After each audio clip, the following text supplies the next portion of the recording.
Bonjour et bienvenue en ce dimanche 28 août. Aujourd'hui, on va commencer comme d'habitude par le marché. Donc le marché qui subit une grosse baisse ces derniers jours, due notamment principalement au discours de Jérôme Powell, le président de la Fed. Donc on y reviendra un petit peu en fin de vidéo.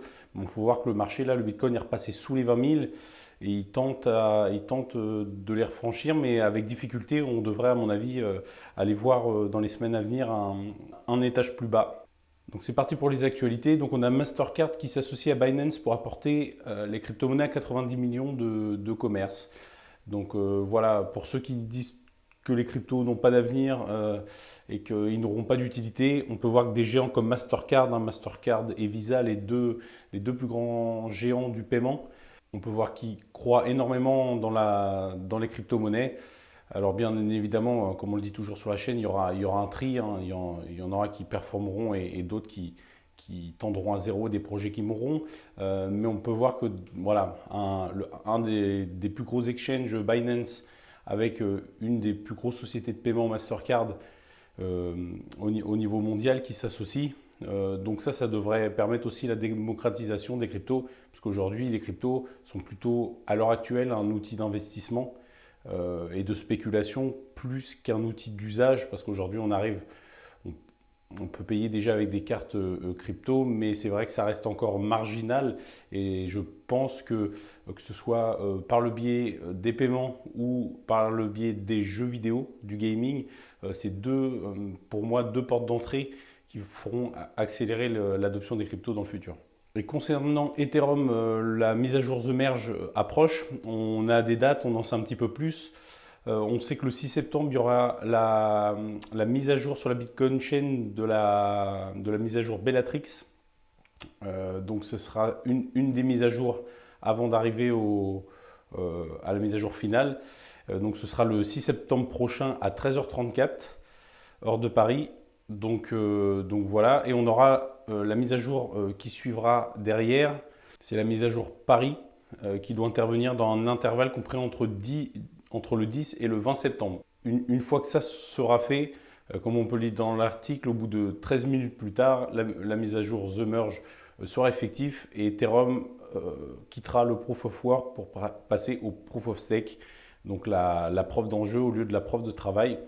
Donc ce ne sera plus des ordinateurs qui sécuriseront le réseau et qui mineront les nouveaux blocs. Ce sera le consensus de preuve d'enjeu. Donc voilà encore une bonne nouvelle, et pour les détracteurs d'Ethereum qui pensent que la mise à jour n'arrivera jamais, on peut voir que là on a des dates concrètes.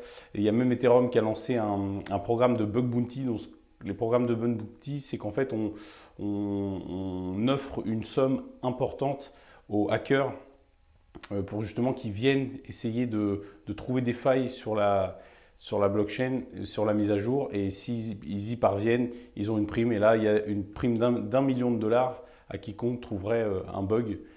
Donc ça c'est des bonnes incitations à faire venir les plus grands hackers de cette planète pour essayer justement de découvrir des failles avant le lancement officiel.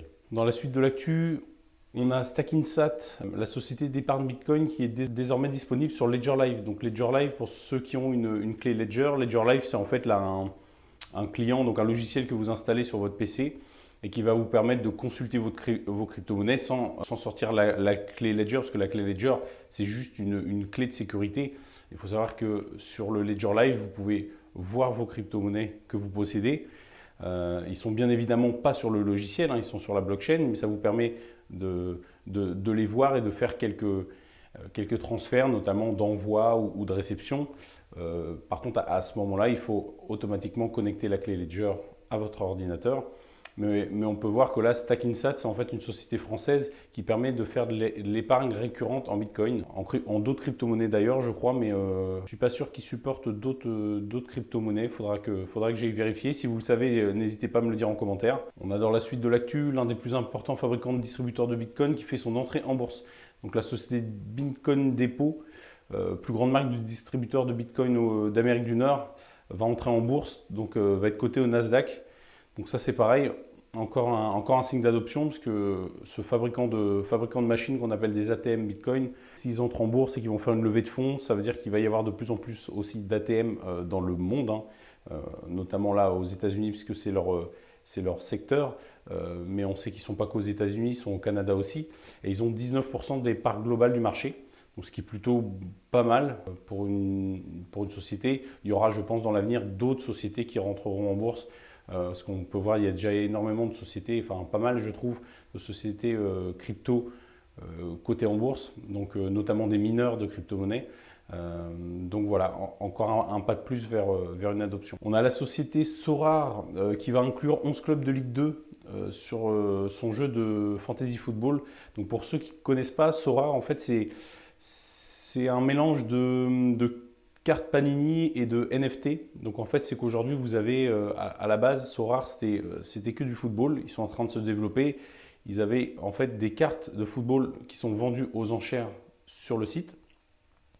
Et avec ces cartes-là, en fait, vous constituez une équipe de joueurs de foot. Et en fonction des résultats réels qu'ils font dans la vie, les joueurs marquent des points. Et par rapport au nombre de points que vous avez, vous avez un classement et ça vous permet de gagner soit, quand vous êtes vraiment dans les premiers, de gagner de nouvelles cartes gratuites qui ont tous un niveau de rareté différent. Donc voilà, on a des cartes uniques, des super rares, des rares, des limités et ainsi de suite. Il y a différents niveaux de rareté. Et vous pouvez gagner des cartes, mais vous pouvez aussi gagner dans certaines compétitions des Ethers. Donc c'est un mélange entre le plaisir de collectionner des cartes. Toutes les semaines, vous pouvez faire votre petite équipe en changeant vos joueurs, ceux que vous voulez faire jouer, ceux que vous ne voulez pas faire jouer. Et en fonction des résultats réels, ils vous obtiennent un score. Et en fonction du score, vous avez un classement qui vous permet de gagner des cartes ou des Ethers. Donc, entre guillemets, de gagner un peu d'argent aussi, hein. C'est un peu le but de ce jeu. Et donc, on peut voir qu'il se développe parce qu'il n'y a pas longtemps, ils ont ramené le baseball à Sorare, hein, pour ceux qui aiment le baseball et qui s'y connaissent.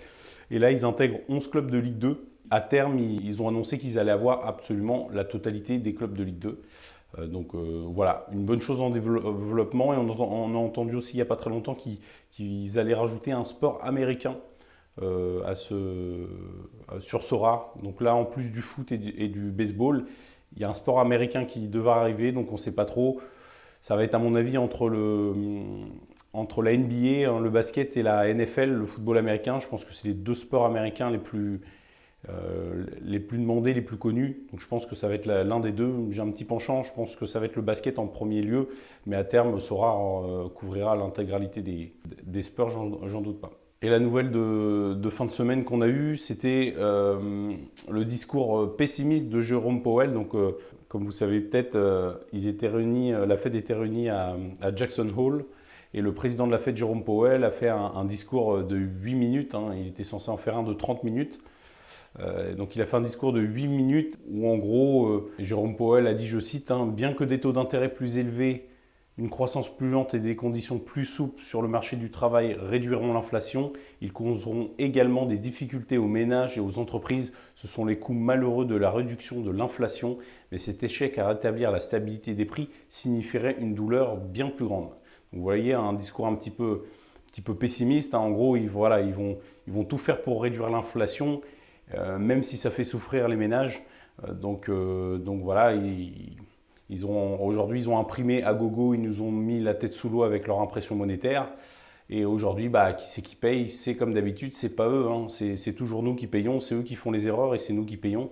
C'est comme ça que le système évolue. Donc aujourd'hui, on peut voir, voilà, le Bitcoin dans la foulée, hein, a droppé de plus de 7%. Donc c'est, voilà, on va dire la mauvaise news, mais le bon côté des choses, c'est comme je vous dis toujours, c'est qu'on est dans des super niveaux d'accumulation sur des top crypto et notamment le Bitcoin. Et pour ceux, voilà, il n'y a pas de conseil en investissement, mais pour ceux qui n'en ont pas beaucoup ou qui veulent effectuer un DCA, c'est vraiment des bonnes zones d'achat autour des 20 000 euros. On est vraiment sur des cours, dans 5 ans, c'est des cours sur lesquels on rigolera. Et on va parler, là on arrive dans la fin de l'actu, on va parler de la Fairmount Gox. Donc MTGOX, pour ceux qui ne savent pas, c'était un exchange de crypto-monnaie, l'un des tout premiers, un des plus gros à l'époque, qui avait fait faillite suite à un hack. En fait, les bitcoins ont été retrouvés, saisis par la justice.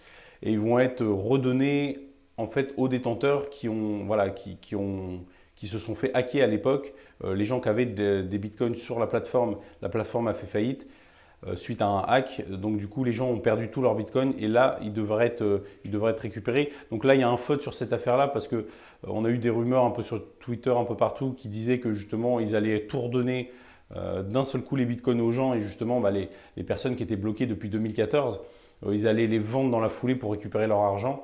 Alors déjà, c'est pas forcément vrai parce qu'aujourd'hui, les gens qui ont acheté des bitcoins et qui les ont bloqués en 2014 sont nettement en profit. Et après la baisse du marché actuel, si ces gens-là sont restés dans le marché crypto et qu'ils ont appris et pris connaissance, il y en a beaucoup, je pense, s'ils ont acheté des bitcoins à 300 ou 500 dollars à l'époque, ça devait être dans ces prix-là. Aujourd'hui, sur un bitcoin, malgré sa chute qui est à 20 000, je ne suis pas sûr qu'ils vendent aujourd'hui parce qu'ils savent aussi pertinemment que dans le futur, le bitcoin sera beaucoup plus haut. Donc il y aura certainement des ventes, mais pour moi, c'est une fausse nouvelle. Je pense qu'il n'y en aura pas tant que ça. Les 140 000 bitcoins ne vont pas être redonnés tout de suite d'un coup aux clients. Donc c'est comme le dit l'article, une rumeur infondée. Donc voilà, pour moi, il n'y a pas de crainte à avoir de ce niveau-là.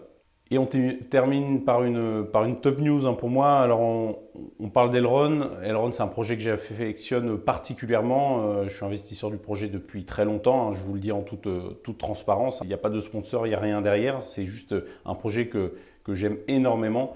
C'est les équipes qui sont derrière, c'est les développeurs les plus talentueux de la planète. Ils ont un écosystème super. Si ça vous intéresse, je pourrais vous faire une vidéo justement de A à Z sur Elrond en parlant de tout l'écosystème si ça vous intéresse. Mais c'est pour moi quelque chose, c'est une blockchain qui a énormément d'avenir. Et donc on peut voir qu'il s'associe à Revolut. Revolut, c'est une banque en ligne qui a plus de 20 millions de clients répartis dans 36 pays. Donc c'est une société qui est assez jeune, Revolut, et pourtant ils ont déjà 20 millions de clients. Ils ont vraiment, c'est une banque qui s'est développée à vitesse grand V. Et là, on peut voir qu'ils vont proposer justement le token EGLD, le token natif de la blockchain Elrond, à ses clients. Donc, on aura éventuellement des clients Revolut qui pourront investir dans le projet Elrond. Donc, encore un partenariat Elrond énorme. Il y a souvent des nouvelles du côté d'Elrond. C'est un écosystème qui bouge beaucoup, beaucoup, beaucoup. Et c'est pour ça que moi, je vois énormément d'avenir dans cette crypto. Donc voilà, ce n'est que mon avis. On va arriver à la fin de la vidéo. Si elle vous a plu, abonnez-vous, un petit commentaire si vous avez des questions. Et puis moi, je vous dis à très bientôt. Ciao!